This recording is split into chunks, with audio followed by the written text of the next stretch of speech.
২৪০০ কোটি টাকার কুমিল্লা প্রকল্প উন্নয়ন না পক্ষপাতিত্ব। স্থানীয় সরকার উপদেষ্টা আসিফ মাহমুদ সাজিব ভুঁইয়া তার নিজ জেলা কুমিল্লার জন্য অনুমোদন দিয়েছেন ২৪০০ কোটি টাকার বিশাল প্রকল্প। কিন্তু প্রশ্ন উঠছে, এটা কি সবার জন্য উন্নয়ন নাকি শুধুই পক্ষপাতিত্ব? সবাইকে স্বাগতম। আজকের ভিডিওতে আমরা আলোচনা করব এমন এক বিশাল প্রকল্প নিয়ে যা কুমিল্লার গ্রামীণ সড়ক, সেতু এবং হাটবাজার সংস্কারের জন্য নেওয়া হয়েছে। প্রকল্পটি এখন একনেক অনুমোদনের অপেক্ষায় আছে, কিন্তু এরই মধ্যে শুরু হয়ে গেছে তীব্র বিতর্ক। প্রকল্পের বিস্তারিত। স্থানীয় সরকার প্রকৌশল অধিদপ্তর এলজিইডি এই প্রকল্পের মাধ্যমে রাস্তা মেরামত, সেতু নির্মাণ ও বাজার উন্নয়নের কাজ করবে। মোট অর্থের সবচেয়ে বড় অংশ ৪৫৩ কোটি টাকা যাবে মুরাদনগরে আসিফ মাহমুদের নিজ উপজেলায়।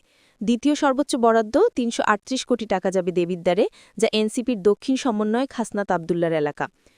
সাতক্ষীরায় একই ধাঁচের উদ্যোগ।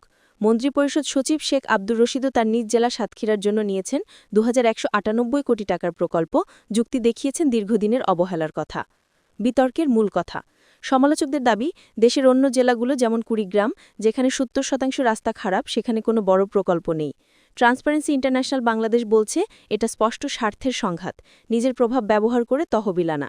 বিএনপি নেতারা অভিযোগ করছেন এই প্রকল্প আসলে আসন্ন নির্বাচনের জন্য প্রচারের অংশ। সরকারের যুক্তি। কর্মকর্তারা বলছেন এতে গ্রামীণ অর্থনীতি চাঙ্গা হবে, কর্মসংস্থান তৈরি হবে এবং কৃষিপণ্য পরিবহন সহজ হবে। স্থানীয়রা বলছেন মুরাদনগর বহু বছর অবহেলিত ছিল, তাই এই বিনিয়োগ ন্যায্য। আসিফ মাহমুদকে যোগাযোগের চেষ্টা করা হলেও তিনি কোনো প্রকাশ্য মন্তব্য করেননি।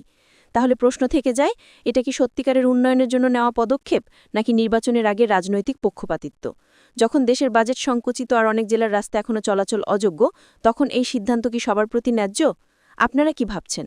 উপদেষ্টা ও সচিবদের কি তাদের নিজ জেলা প্রাধান্য দিয়ে এমন মেগা প্রকল্প নেওয়া উচিত? কমেন্টে জানিয়ে দিন আপনার মতামত, আর ভিডিওটি ভালো লাগলে লাইক, শেয়ার ও সাবস্ক্রাইব করতে ভুলবেন না, কারণ দেশের উন্নয়নের আলোচনায় আপনার মতামতও গুরুত্বপূর্ণ।